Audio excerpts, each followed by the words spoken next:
Dalam catatan sejarah Asia Tenggara, Kerajaan Sriwijaya berdiri sebagai bukti kekuatan perdagangan maritim dan pertukaran budaya. Dari abad ke-7 hingga ke-13, Sriwijaya bangkit menjadi kekuatan yang dominan, pengaruhnya meluas ke seluruh pulau-pulau di Indonesia dan jauh melampaui itu. Video ini akan membahas sejarah kerajaan yang pernah berjaya ini, menjelajahi kebangkitannya, masa keemasannya, dan faktor-faktor yang akhirnya menyebabkan keruntuhannya. Kisah Sriwijaya adalah kisah tentang kecemerlangan strategi, kecakapan ekonomi, dan dinamika budaya. Terletak di persimpangan jalur perdagangan vital, Sriwijaya memanfaatkan keuntungan geografisnya untuk menjadi pusat perdagangan antara Tiongkok, India, dan wilayah Asia Tenggara yang lebih luas. Melalui kombinasi diplomasi, kekuatan angkatan laut, dan kendali atas sumber daya utama, Sriwijaya memantapkan dirinya sebagai pemain utama di panggung dunia. Lokasi strategis Sriwijaya sangat penting bagi keberhasilannya. Terletak di Pulau Sumatera di Indonesia saat ini, Sriwijaya menguasai Selat Malaka, jalur air vital yang menghubungkan Samudra Hindia dengan Laut Cina Selatan. Titik strategis ini memberi Sriwijaya kendali yang sangat besar atas jalur perdagangan maritim, memungkinkannya untuk memungut pajak dan mengatur arus barang melalui wilayah tersebut. Di luar kendalinya atas Selat Malaka, pengaruh Sriwijaya meluas hingga mencakup sebagian Sumatera, Jawa, Semenanjung Malaya, dan sekitarnya. Jaringan luas anak sungai dan negara bawahan ini semakin memperkuat dominasi ekonomi dan politik Sriwijaya. Pusat kerajaan, yang berpusat di sekitar Palembang di Sumatera bagian Tenggara, berkembang sebagai pusat perdagangan, agama, dan budaya yang kosmopolitan. Periode antara abad ke-8 dan ke-12 menandai puncak kekuasaan dan pengaruh Sriwijaya. Selama masa keemasan ini, kekuatan maritim Sriwijaya mencapai puncaknya, dengan kapal-kapalnya berlayar jauh dan luas untuk membangun hubungan perdagangan dengan negeri-negeri yang jauh. Kerajaan menjadi kaya dari pajak yang dipungutnya atas kapal yang lewat, serta dari kendalinya atas produksi dan perdagangan komoditas berharga. Pengaruh Sriwijaya meluas, melampaui ranah ekonomi.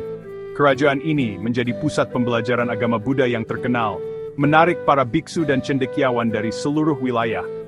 Istana Sriwijaya melindungi seni dan sains, menumbuhkan lingkungan budaya yang dinamis yang meninggalkan warisan abadi pada seni, arsitektur, dan sastra Asia Tenggara.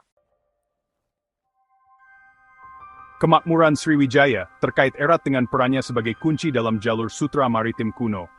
Jaringan rumit rute laut ini memfasilitasi pertukaran barang, ide, dan budaya antara timur dan barat.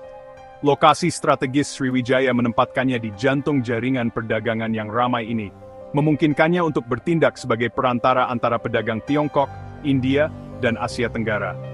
Kapal-kapal Sriwijaya, syarat dengan rempah-rempah, wewangian, tekstil, dan logam mulia, berlayar ke pelabuhan-pelabuhan yang jauh, kembali dengan sutra, keramik, dan barang-barang mewah lainnya. Perdagangan yang berkembang pesat ini membawa kekayaan yang luar biasa ke Sriwijaya, mendorong pertumbuhan ekonominya, dan memungkinkannya untuk mempertahankan angkatan laut yang kuat untuk melindungi kepentingan maritimnya. Abad ke-11 menyaksikan titik balik dalam nasib Sriwijaya. Pada tahun 1025 M, dinasti Chola dari India Selatan, di bawah pimpinan Rajendra Chola Es, melancarkan serangkaian serangan laut terhadap Sriwijaya. Chola, kerajaan maritim yang kuat, berusaha untuk menantang dominasi Sriwijaya di wilayah tersebut, dan mendapatkan kendali atas jalur perdagangan yang menguntungkan. Meskipun invasi Chola tidak segera menggulingkan Sriwijaya, itu secara signifikan melemahkan kekuatan dan prestis kerajaan.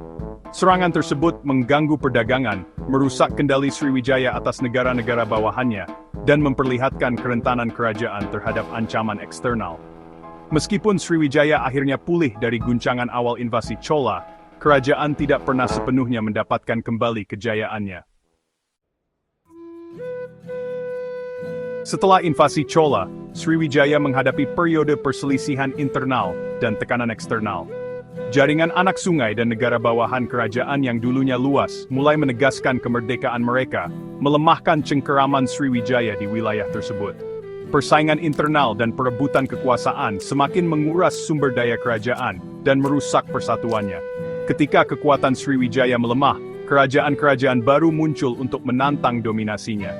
Munculnya kerajaan Majapahit di Jawa, dan kerajaan Siam Sukhothai semakin mengikis pengaruh Sriwijaya, menandakan berakhirnya suatu era. Pada abad ke-14, Sriwijaya tidak lagi eksis sebagai entitas politik yang bersatu, wilayahnya yang dulu luas terbagi di antara tambal sulam kerajaan-kerajaan kecil. Terlepas dari kemundurannya, warisan Sriwijaya terus bergema di seluruh Asia Tenggara. Peran kerajaan dalam memfasilitasi perdagangan dan pertukaran budaya meninggalkan jejak abadi di wilayah tersebut. Perlindungan Sriwijaya terhadap agama Buddha berkontribusi pada penyebaran agama tersebut ke seluruh Asia Tenggara, sementara budaya kosmopolitannya memengaruhi seni, arsitektur, dan bahasa di wilayah tersebut. Pengaruh Sriwijaya masih dapat dilihat sampai sekarang dalam praktik budaya, bahasa, dan tradisi Indonesia, Malaysia, Thailand, dan sekitarnya. Kisah kerajaan ini berfungsi sebagai pengingat akan keterkaitan masa lalu Asia Tenggara dan warisan abadi kerajaan maritim yang pernah menghubungkan Timur dan Barat. Kisah Sriwijaya adalah bukti kekuatan abadi geografi, perdagangan, dan pertukaran budaya dalam membentuk jalannya sejarah. Dari awal yang sederhana di Pulau Sumatera, Sriwijaya bangkit menjadi kekuatan dominan di Asia Tenggara. Pengaruhnya menjangkau jarak yang sangat jauh. Sementara kerajaan akhirnya menyerah pada tekanan perselisihan internal dan tantangan eksternal, warisannya terus membentuk lanskap budaya Asia Tenggara saat ini. Saat kita menavigasi kompleksitas dunia modern, kisah Sriwijaya menawarkan pelajaran berharga tentang pentingnya pemikiran strategis, diplomasi budaya, dan kekuatan abadi koneksi manusia. Gema kerajaan maritim Sriwijaya masih dapat dirasakan di pelabuhan yang ramai, budaya yang beragam, dan ekonomi yang saling terhubung di Asia Tenggara, sebuah bukti warisan abadi kerajaan maritim yang pernah menguasai lautan.